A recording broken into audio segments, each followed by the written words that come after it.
Boa noite a todos. Estamos juntos mais uma noite para fazermos a nossa exposição para que você possa usá-lo aí no seu culto doméstico. Hoje exporemos o Salmo de número 4. Salmo de número 4, portanto abra a sua Bíblia aí neste Salmo e acompanhe conosco a leitura que farei. Vejamos o que nos diz a palavra do Senhor. Salmo de Davi, ao mestre de canto, com instrumentos de cordas. Responde-me quando clamo, ó Deus da minha justiça. Na angústia me tens aliviado. Tem misericórdia de mim e ouve a minha oração. Ó homens, até quando tornareis a minha glória em vexame, e amareis a vaidade, e buscareis a mentira? Sabei, porém, que o Senhor distingue para si o piedoso. O Senhor me ouve quando eu clamo por ele.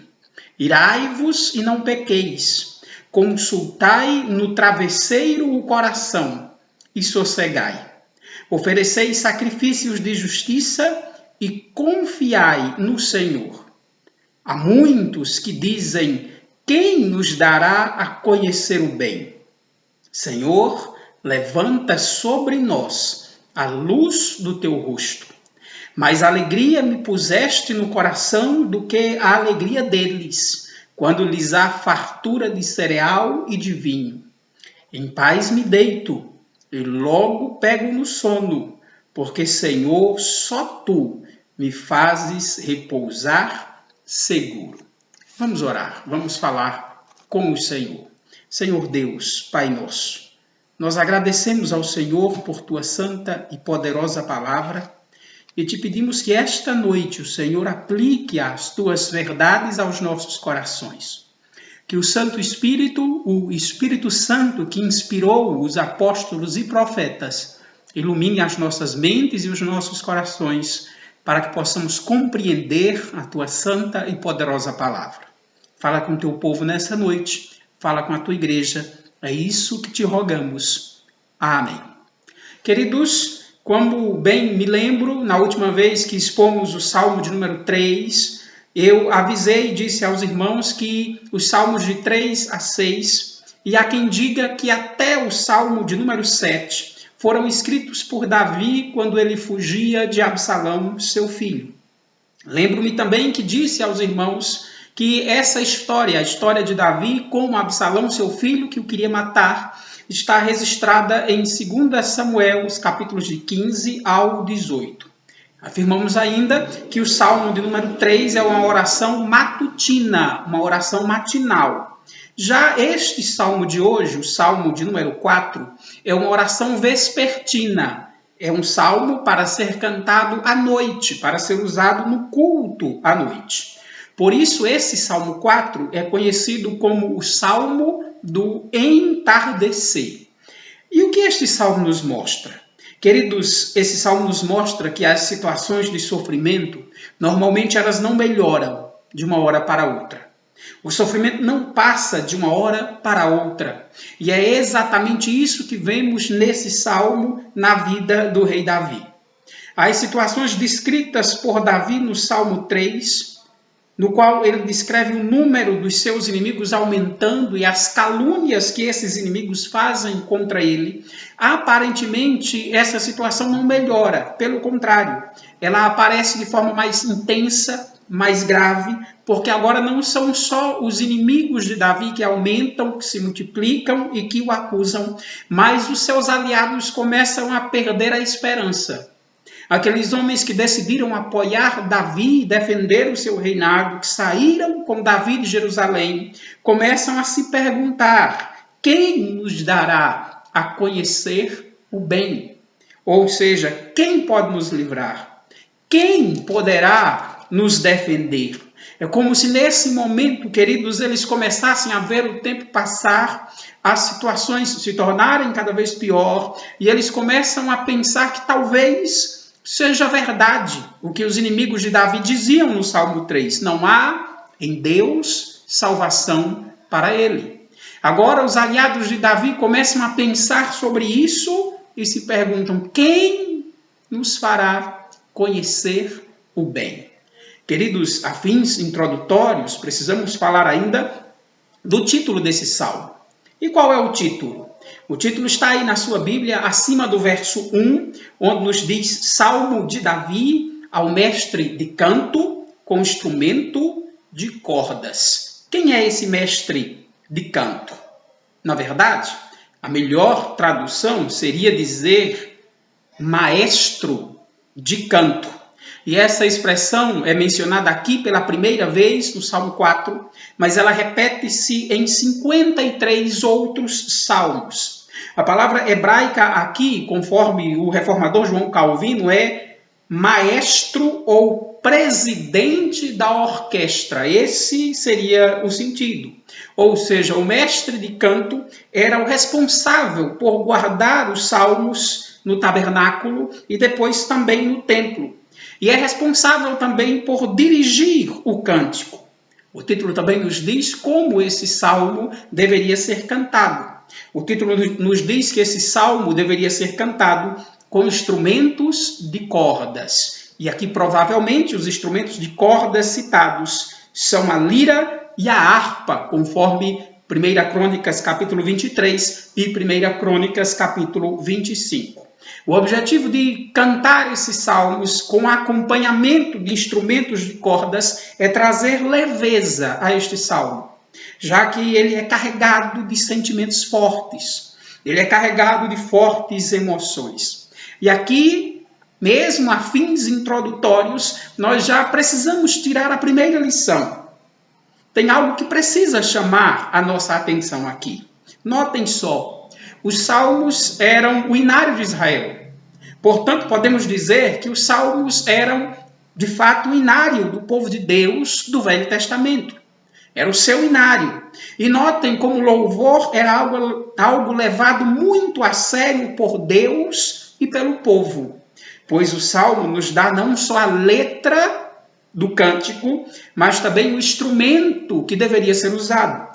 Os instrumentos que deveriam ser usados para produzir a melodia. Perceba só, para Deus, queridos, o cântico importa tanto que o Senhor dá a letra e a melodia. E por isso precisamos pensar em como temos louvado a Deus na nossa época. Que cânticos temos usado e que melodias temos permitido que façam parte do nosso culto ao Senhor. Ainda para fins introdutórios, preciso dizer que se eu fosse descrever esse salmo em poucas palavras, diria que este salmo é um dos salmos mais sentimentais da Bíblia. Isso mesmo. Este salmo pode ser descrito como um dos salmos mais sentimentais da Bíblia, mas não entenda mal. Sentimental aqui no sentido que o salmo gira em torno de sentimentos fortes. O salmo gira em torno dos sentimentos que enfrentamos nos momentos de sofrimento. Aqui nós vemos Davi descrever sentimentos de angústia no verso 1, sentimento de vergonha, que é descrito como vexame no verso 2, ira no verso 4, alegria no verso 7 e paz no verso 8. Sendo assim, exporemos esse texto à luz do seguinte tema, ouça bem. É preciso apresentar a Deus os nossos sofrimentos. É preciso apresentar a Deus os nossos sofrimentos. Isso porque, primeiro, queridos, nós vemos Davi apresentando a Deus a sua angústia. Olha o verso 1 da sua Bíblia. Olhe só o que nos diz a palavra do Senhor. Davi diz, respondo-me quando clamo, ó Deus da minha justiça. Na angústia me tens aliviado. Tem misericórdia de mim. Ouve a minha oração. A situação de Davi é difícil, é complicada. É uma situação de sofrimento, porque ele não está só saindo de Jerusalém e deixando o trono. Ele sabe que tem um grande número de inimigos que aumentam a cada dia e que o perseguem. Ele sabe também que as palavras que se usam contra ele são palavras caluniosas, dizendo que não há em Deus salvação para ele. Mas agora Davi olha e percebe que os homens ao seu redor começam a desanimar, começam a perder um pouco a esperança, chegando a dizer: quem nos dará a conhecer o bem? Portanto, neste salmo, Davi começa uma oração na qual ele faz um triplo pedido a Deus. Notem só, ele diz no verso 1, responde-me, tem misericórdia de mim, ouve a minha oração. Tem mais, Davi dirige-se a Deus dizendo: ó Deus da minha justiça. Vejam, conforme o Salmo 3, Davi tem sido caluniado. Os seus inimigos estão dizendo que Davi está acabado, que Deus não vai salvá-lo, que Deus não pode livrá-lo, que Davi não vai escapar desta vez. Veja, eles acusam Davi, eles atacam Davi, e Davi não tem oportunidade de defender-se porque não está em Jerusalém. João Calvino diz que Davi chama Deus por defensor dos seus direitos. E ele apela para Deus, visto que os homens por toda a parte o condenam. E é verdade. Calvino continua dizendo que justiça aqui deve ser entendida como uma boa causa, da qual Davi toma Deus por testemunha, enquanto se queixa da conduta maliciosa e injusta dos homens contra ele. E é verdade. A expressão, ó Deus da minha justiça, indica não apenas que Deus é justo e fará o que é melhor, mas também que a justiça do rei depende da ação de Deus. Por isso, queridos, o que vemos Davi pedindo aqui é justificação. Lembre-se, Davi está sendo disciplinado por causa dos seus pecados. Davi está sendo disciplinado porque pecou contra Urias e contra Batseba. Mas Deus o perdoou. É isso que o profeta Natan disse quando conversava com Davi. Deus o chamou para ser rei. E somente Deus pode justificá-lo. Então, por isso, Davi lembra do que Deus já fez por ele. Ele diz ainda no verso 1, na angústia me tens aliviado. O termo angústia refere-se a uma situação sem saída. Significa estar encurralado em um local apertado. Veja, queridos, Davi lembra que esta não é a primeira vez que ele esteve encurralado. Esta não é a primeira vez em que Davi se viu em um local apertado. Não é a primeira vez que Davi se sente sufocado.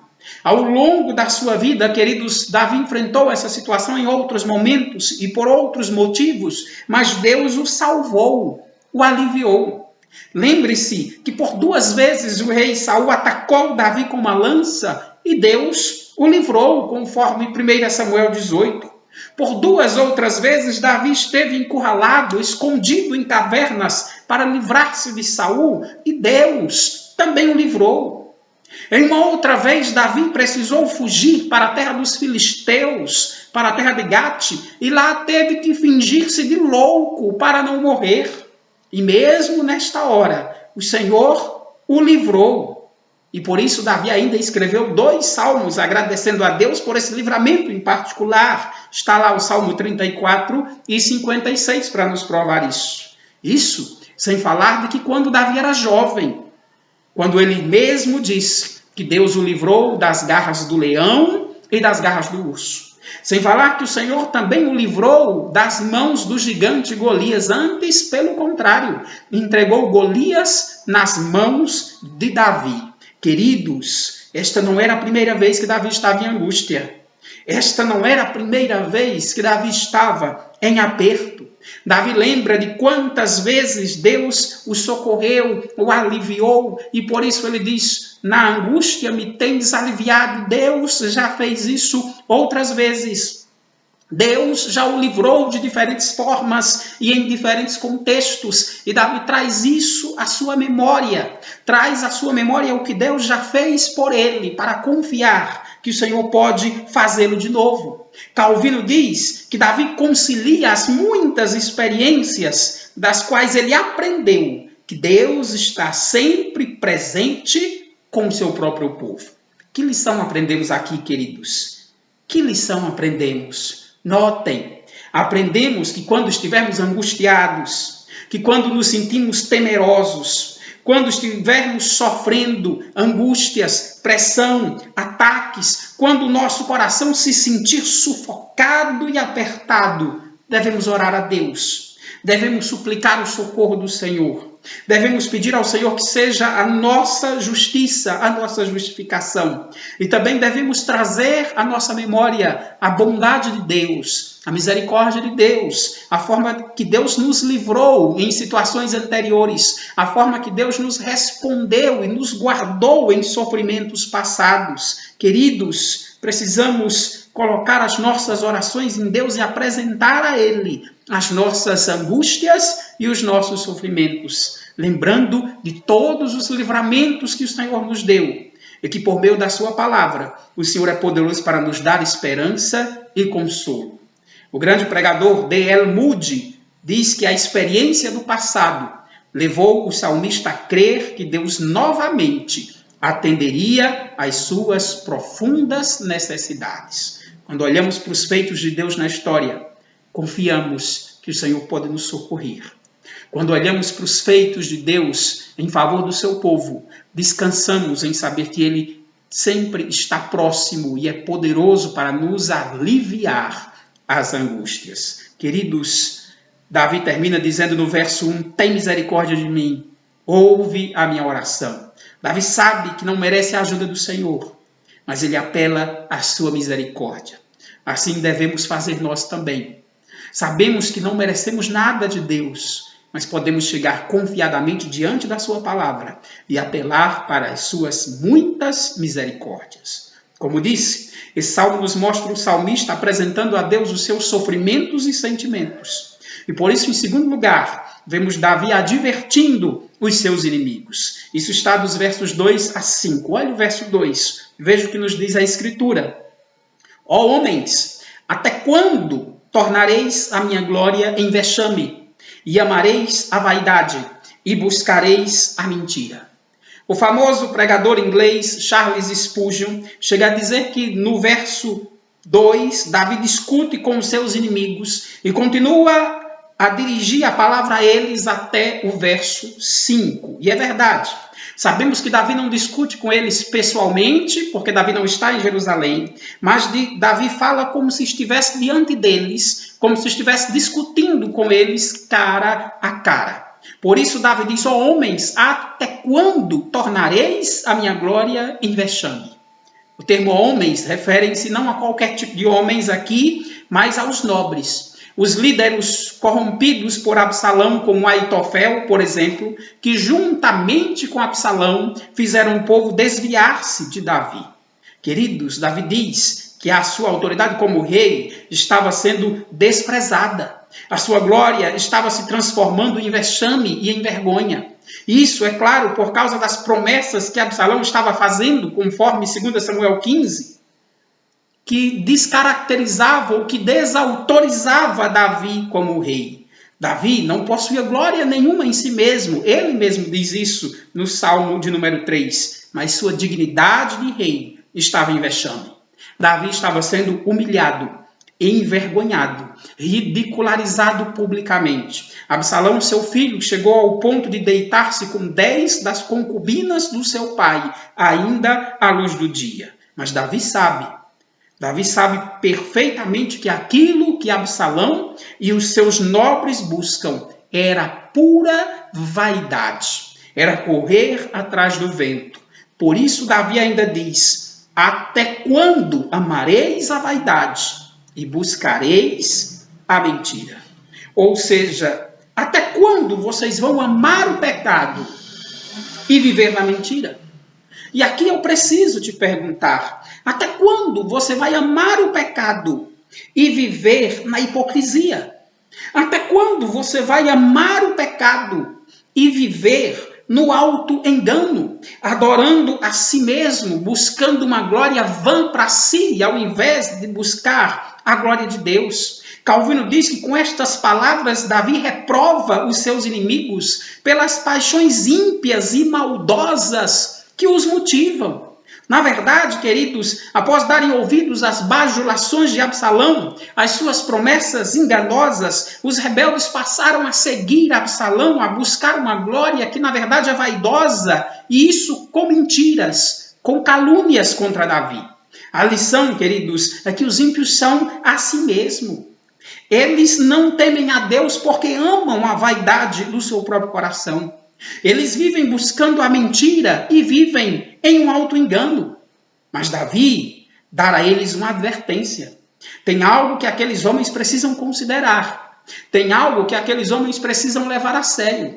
Tem algo que aqueles homens precisam examinar. E isso está no verso 3. Olhe para a sua Bíblia. Sabei, porém, que o Senhor distingue para si o piedoso. O Senhor me ouve quando clamo por ele. Note, Davi diz, sabei, porém, que o Senhor distingue para si o piedoso. Ouçam bem, diz Davi, saibam disso. Lembrem-se que Deus separa para si o piedoso. Note, Davi acusa os inimigos de amarem a vaidade, de buscar os desejos do seu próprio coração, de viverem na mentira, mas Deus está atento a tudo isso, diz Davi. Saibam disso.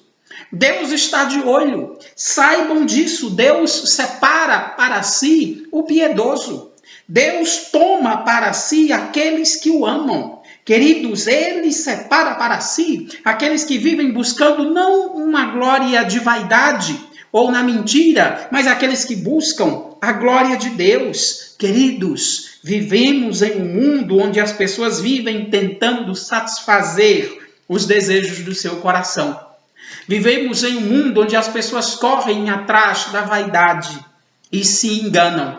E, infelizmente, muitos deles estão dentro das igrejas, se dizendo cristãos, mas na verdade só estão ali porque no fundo dos seus corações pecaminosos esperam receber algum benefício material de Deus, uma bênção transitória. Por isso o culto destes e a devoção destes é falsa, porque é interesseira. Para estes, Davi diz, prestem atenção, saibam disso, Deus separa para si o piedoso. O termo separar aqui refere-se a separar para a honra e para a dignidade. E o que isso quer dizer? Queridos, o chamado do Senhor não é primariamente para fazer algo.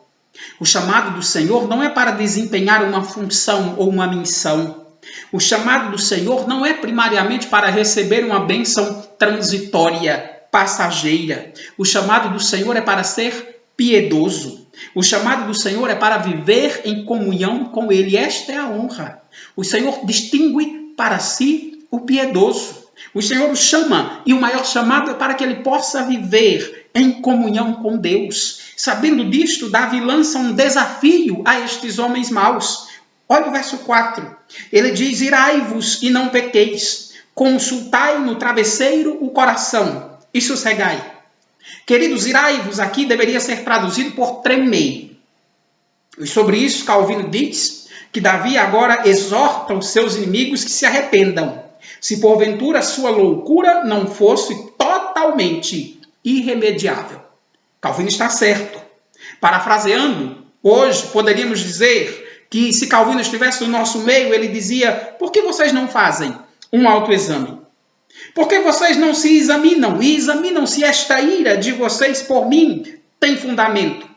Por que vocês não examinam o seu coração para ver se vocês conseguem dormir sem culpa? O que eu fiz contra vocês para que vocês me odiassem tanto?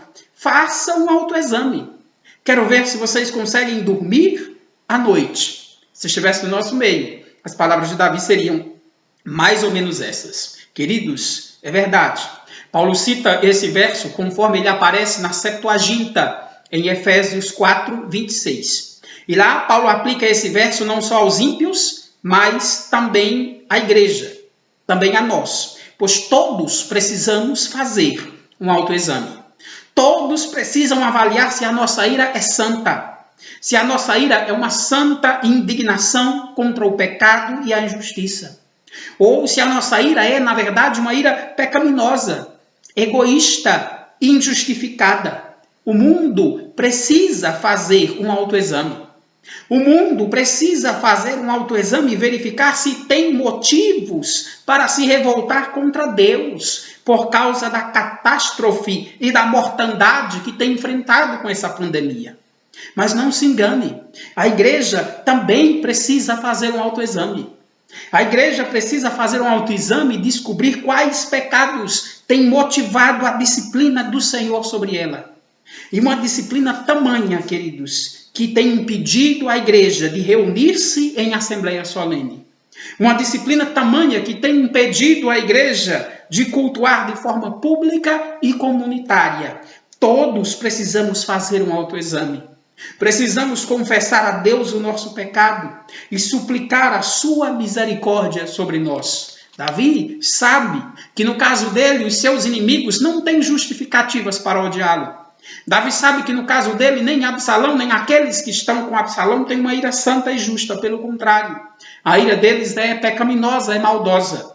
Por isso, Davi os exorta a arrependerem-se, a pedirem perdão a Deus. Olha o verso 5, veja só o que diz Davi. Oferecei sacrifícios de justiça e confiai no Senhor. D.L. Moody, expondo esse verso, diz que eles deviam buscar a quietude para meditar sobre suas necessidades e deixar de pecar. Eles deveriam falar com suas próprias consciências e silenciarem ela diante de Deus. É verdade. Davi está exortando aqueles que estão em Jerusalém, aqueles que estão com Absalão e que têm diante de si a arca da aliança, que eles precisam se lembrar que um sacrifício que agrada a Deus precisa ser um sacrifício sincero e justo. O culto que agrada a Deus vai além dos ritos externos, que a adoração é muito mais do que meros elementos externos de culto. Além dos elementos externos que certamente Absalão tem à sua disposição, porque está em Jerusalém, faz-se necessário que cada parte do culto seja dirigido com arrependimento e fé. Como disse, esse salmo nos mostra Davi apresentando a Deus os seus sofrimentos e sentimentos. E por isso, em terceiro lugar, vemos Davi alegre e em paz no Senhor. Olha o verso 6 da sua Bíblia. Há muitos que dizem: quem nos dará a conhecer o bem? Senhor, levanta sobre nós a luz do teu rosto. Agora Davi muda o foco. Davi agora não dirige suas palavras para os seus inimigos, para os seus opositores, mas agora ele dirige a palavra para os seus aliados. E notem, Davi diz: há muitos que dizem: quem nos dará a conhecer o bem? Queridos, eles estão desanimando, estão perdendo a esperança. Esta, irmãos, é uma pergunta de desespero, de desconfiança. A pergunta não leva em conta Deus. Quem nos dará a conhecer o bem? A resposta de Davi, sim. Senhor, levanta sobre nós a luz do teu rosto. Entenda melhor. No Salmo 3, Davi relata que muitos dos seus inimigos estão dizendo que não há em Deus salvação para ele. Estes comentários caluniosos dos inimigos de Davi chegaram aos ouvidos de Davi, mas chegaram aos ouvidos também dos homens que estão com Davi. Que agora, depois de algum tempo e verem que a situação não melhora, esses homens começam a se perguntar: quem nos dará a conhecer o bem? O significado é: como gostaríamos de ver algo bom acontecer? Será mesmo que essa situação pode redundar em algum bem? Quem poderá nos tirar dessa terrível situação? Quem poderá nos defender? E mais, o tempo verbal aqui indica que essas palavras de desânimo, de desconfiança, de desespero, eram faladas continuamente pelos queixosos. E quanto mais eles falam, certamente mais o povo que acompanhava Davi ficava tenso e desanimado. Notem que situação! Agora são os aliados de Davi que estão pensando naquilo que os inimigos de Davi disseram. Não há em Deus salvação para ele. Agora os aliados de Davi começam a se perguntar se isso não é verdade. Começam a se perguntar se os inimigos de Davi não têm razão e que não há mais jeito. É como se eles dissessem, sim, agora está tudo acabado. Agora já era. Não tem mais o que fazer. Queridos, é desespero que reina no coração desses homens. Por isso Davi os responde com encorajamento. Senhor, levanta sobre nós a luz do teu rosto. O coração daquele povo está em trevas, em desespero, e Davi aponta para eles o único que pode trazer verdadeira luz e esperança, o Senhor. Eles se perguntam, quem nos dará a conhecer o bem? Sabe qual é a pergunta? A pergunta é, que bem esse povo quer? Que bem este povo quer, os aliados de Davi? Essas pessoas estão procurando, queridos, talvez riqueza, paz e, acima de tudo, esse povo quer segurança a qualquer custo. Eles querem se sentir seguros de novo. Eles querem voltar para Jerusalém. Eles querem voltar às suas vidas. Eles querem tirar de si o medo da morte. Eles querem um rei temente a Deus, ou eles querem um novo rei bem-sucedido. Veja, é nessas horas de sofrimento que vemos a diferença entre o mundo e o povo de Deus. É nessas horas de desespero pela qual Davi passou e a humanidade passa hoje, que nós podemos ver a diferença entre aqueles que creem em Deus e os que não creem. O povo que estava com Davi estava perdendo a esperança, estava desanimando, porque com o passar dos dias as coisas não melhoravam. Eles queriam paz a qualquer custo, eles queriam vitória a qualquer custo, eles queriam o bem de qualquer jeito, e agora começavam a pensar se não tinham escolhido errado. Se não deveriam ter tomado o partido de Absalão ao invés do partido de Davi. Porque quem é que pode trazer o bem para eles? Mas Davi, queridos, é diferente. Davi só quer um tipo de bem. Ele quer a luz do rosto do Senhor sobre ele. Em outras palavras, ele quer comunhão com Deus. Ele pede sobre si e sobre o seu povo a bênção sacerdotal. A bênção que o sacerdote falava sobre o povo no final do culto. Ao terminar os cultos, no período do Velho Testamento, o sacerdote dizia, o Senhor te abençoe e te guarde. O Senhor faça resplandecer o rosto sobre ti e tenha misericórdia de ti. O Senhor sobre ti levante o rosto e te dê a paz. É isso que Davi está pedindo. A bênção sacerdotal, que está lá em Números capítulo 6. Veja bem, nas horas de sofrimento, o mundo quer livramento e segurança a todo custo. Mas o povo de Deus não. O povo de Deus quer comunhão com Deus e que a luz da palavra de Deus sobre suas vidas a todo custo. É por isso que Davi agora descreve a sua situação particular. Ele diz como ele está por confiar nessa bênção e na graça do Senhor. Olha o verso 7 da sua Bíblia. Veja o que nos diz Davi.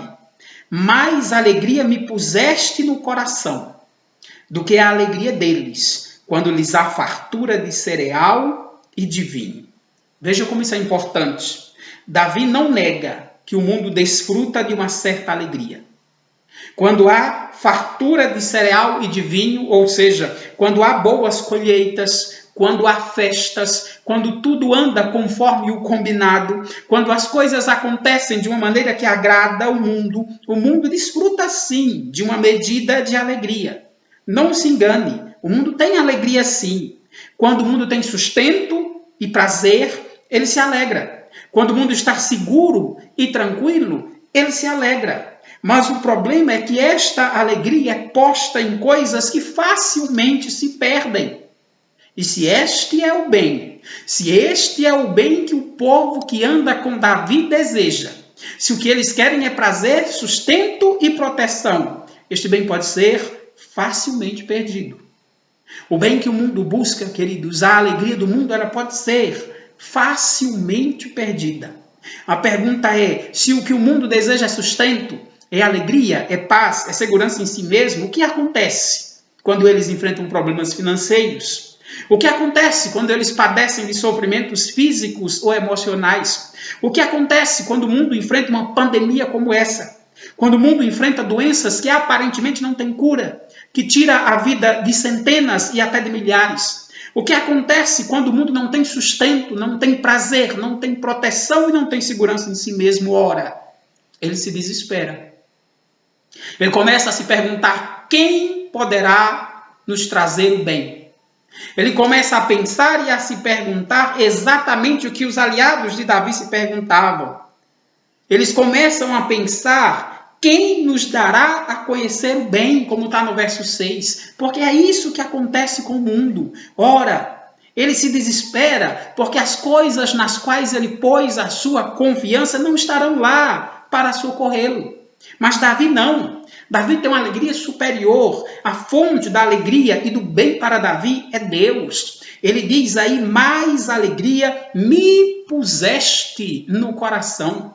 Deus é a fonte da sua alegria.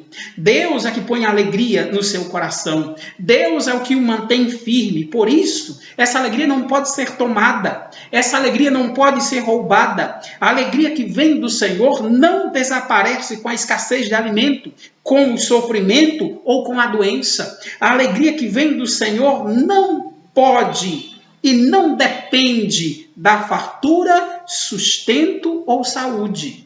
A alegria do mundo depende dos prazeres, do seu senso comum de bem-estar. Mas a alegria do povo de Deus depende de Deus. E por isso que ela não pode ser tomada. E por isso que ela não pode ser perdida. Séculos depois, o apóstolo Paulo descreve que alcançou essa mesma alegria que Davi alcançou.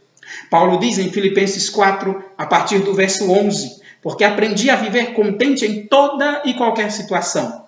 Tanto sei estar humilhado, como também ser honrado.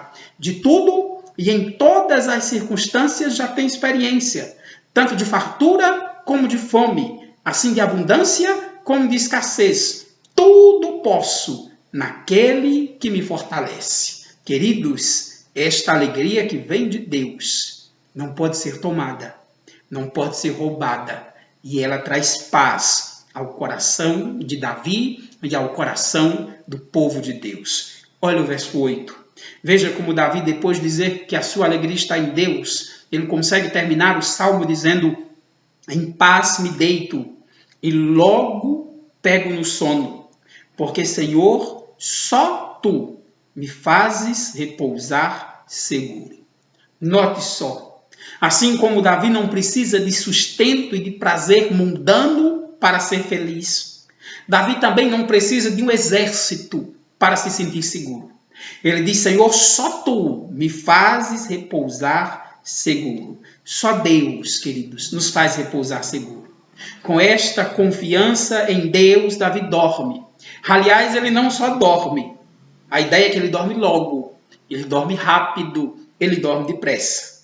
Embora sofrendo como estava sofrendo, embora sendo perseguido por o filho e por boa parte do país, embora tenha sido desprezado pela maioria e agora pudesse enxergar os seus próprios aliados perdendo a esperança e a confiança, Davi não tinha problemas de insônia, porque a alegria de Davi estava em Deus. O sustento de Davi estava no Senhor e ele sabia que Deus poderia mantê-lo seguro.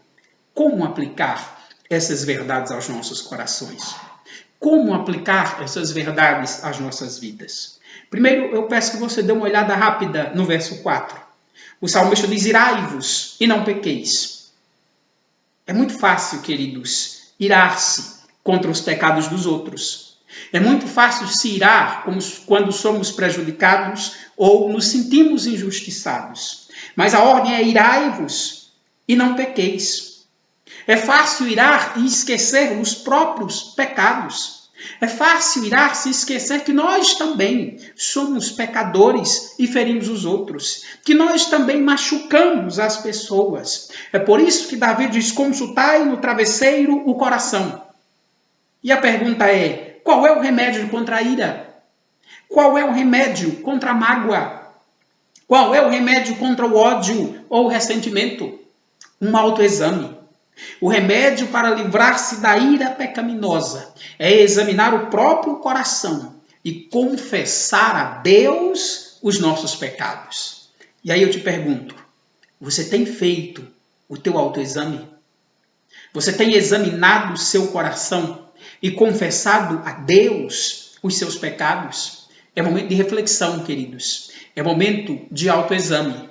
É momento no qual o mundo precisa enxergar que se distanciou de Deus, que afastou-se do Senhor e que Deus está advertindo que o mundo terá que prestar contas a Deus. Mas é momento também para que nós, como igreja do Senhor, façamos o nosso autoexame. Confessemos ao Senhor os nossos pecados, porque estamos sendo disciplinados pelo Senhor. Estamos sendo disciplinados pelo Senhor, neste momento, sendo impedidos, na grande maioria, de nos reunir na igreja, de nos reunir em assembleia solene, de cultuá-lo. É preciso fazer um autoexame e pedir a Deus perdão e misericórdia. Por isso eu te exorto a seguir a recomendação do profeta Isaías, no capítulo 55 e verso 7. Converta-se ao Senhor. Volte-se para o nosso Deus, porque Ele é rico em perdoar. Volte-se para o Senhor. Arrependa-se pelos seus pecados. Suplique a misericórdia dEle, porque Ele é rico em perdoar. Não temos razão para nos irar contra Deus. Não temos razão para virar as costas para Deus. Não temos razão para culpar a Deus pelos sofrimentos que enfrentamos. Pelo contrário, precisamos fazer o nosso autoexame, reconhecer a nossa culpa, suplicar o perdão do Senhor e voltar-se para Ele crendo que Ele, de fato, é rico em perdoar, grande em misericórdia. Tem mais aplicações. Tem mais uma aplicação que quero fazer. Olha o verso 3. Sabei, porém, que o Senhor distingue para si o piedoso. Davi diz, saibam. O Senhor distingue, separa para si o piedoso. Queridos, faz diferença servir a Deus nessas horas. Faz diferença buscar a santidade. Faz diferença confiar no Senhor. Faz diferença se prostrar diante dos seus pés, porque o Senhor separa para si o piedoso. O Senhor separa para si os que confiam nele. Talvez, não temos como provar, Davi tenha se lembrado de Deuteronômio 33:12. E o que está lá em Deuteronômio 33:12? Lá Moisés diz, o amado do Senhor habitará seguro com ele. Todo dia o Senhor o protegerá e ele descansará nos seus braços. Sabe por que citei esse verso, queridos? Porque faz todo sentido lembrar desse verso, tendo em vista que a palavra Davi significa amado. Moisés diz, o amado do Senhor habitará seguro com ele e todo dia o Senhor o protegerá e ele descansará nos seus braços. Mas não se enganem, nós somos amados do Senhor em Cristo Jesus. Nós somos separados pelo Senhor no seu Filho. Nós fomos escolhidos em Cristo, que é o verdadeiro amado. Nele somos amados e nos braços de Cristo podemos descansar seguros. Em Efésios 1, verso 6, Paulo diz que o Senhor nos escolheu para o louvor da glória da sua graça, que Ele nos concedeu gratuitamente no amado. Queridos, saber que somos amados por Deus deve trazer alegria e paz ao nosso coração. Saber que somos amados por Deus traz esperança em tempos de crise como esse. Saber que Deus nos distingue para si, nos escolhe como seus filhos, traz esperança para todas as situações, e em especial para situações como essas. Nunca se esqueça disso. O favor de Deus é a fonte da nossa alegria. O favor do Senhor é a fonte da nossa segurança. Mas o favor do Senhor é no seu Filho Jesus Cristo. Fomos escolhidos em Cristo Jesus para as boas obras. Estamos em Cristo e nele descansamos nos braços do Pai. Deus já nos deu o seu Filho. Que outras provas você pode querer do amor de Deus? Jesus, queridos, nos protege, nos guarda, porque Ele sim é o nosso protetor, o nosso guardião. Portanto, durma tranquilo. Descanse na graça do Senhor, durma tranquilo em saber que em Cristo somos amados, em Cristo somos separados, em Cristo somos protegidos e chamados para viver em comunhão com Deus. Podemos descansar em saber que no Senhor somos aqueles aos quais são alvos da sua misericórdia. Tem mais aplicações. E agora eu queria olhar mais uma vez o verso 1. Davi diz: responde-me, ó Deus, quando clamo, ó Deus da minha justiça. Charles Spurgeon, o famoso pregador Charles Spurgeon, expondo esse texto, ele diz que até o melhor dos santos ainda precisa apelar às misericórdias e à graça soberana de Deus. E é verdade. Até o mais piedoso dos crentes precisa ainda apelar à misericórdia e à justificação do Senhor. É por isso que no verso 8, Davi diz: em paz me deito.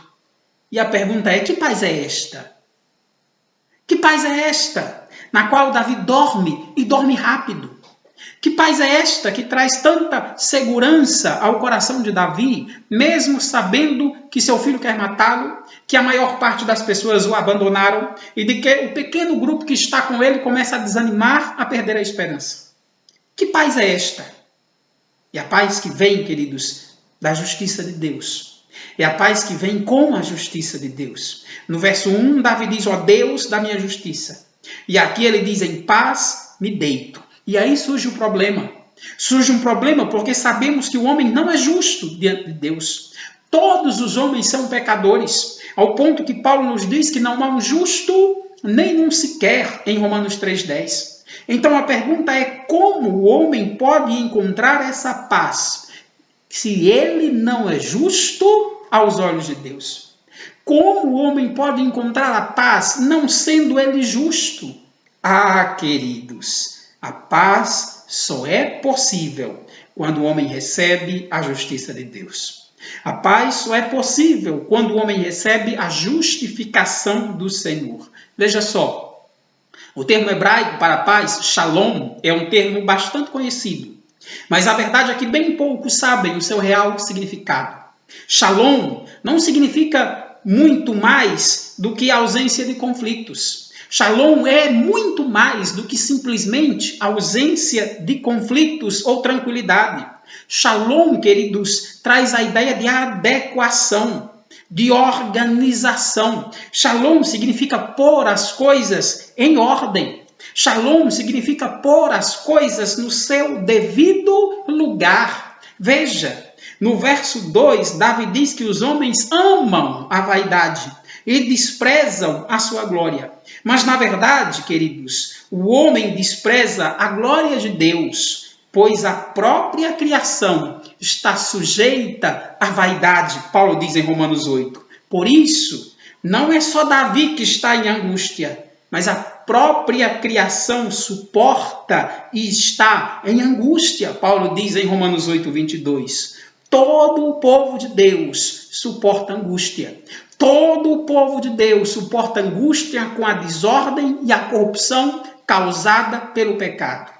O pecado do homem corrompeu todas as coisas, desordenou a criação e trouxe maldição e morte. Isso quer dizer que todo o sofrimento que enfrentamos, quer seja causado por causas naturais, quer seja sofrimentos causados por guerras, quer seja sofrimentos físicos ou emocionais, quer sejam sofrimentos acidentais, ou ainda quer seja sofrimentos causados por doenças, todos esses sofrimentos são consequências do pecado.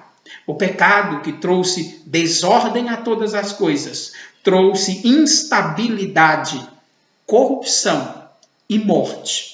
Mas a pergunta persiste: como podemos ser justos diante de Deus?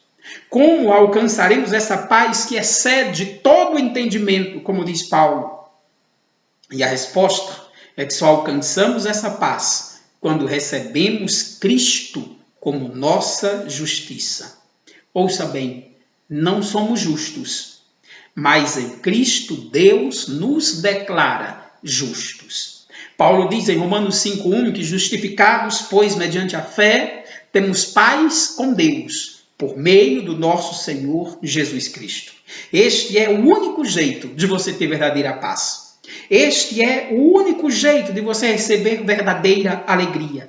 Este é o único jeito de você se sentir seguro e protegido nesses dias, recebendo a justiça de Cristo, recebendo a justificação no sangue do Senhor. Coloque sua fé em Cristo. Descanse na justiça de Cristo a nosso favor. Tem uma última aplicação e com essa vamos encerrar. Lembra do que disse no início desse salmo? Lembra que disse que se fosse descrever esse salmo em poucas palavras, diria que este salmo é um dos salmos mais sentimentais da Bíblia?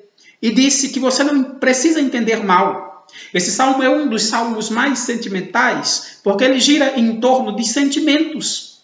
Ele gira em torno dos sentimentos que temos quando enfrentamos sofrimento. Lembra disso? Pois bem, o que o salmista faz quando está angustiado e envergonhado? O que o salmista faz quando está sofrendo? O que o salmista faz quando aqueles que estão ao seu derredor começam a perder a esperança? O que o salmista faz quando é alvo de uma ira injustificada? O que o salmista faz para alcançar a alegria e a paz? O que o salmista faz para encontrar descanso e sossego no meio do sofrimento? Ora,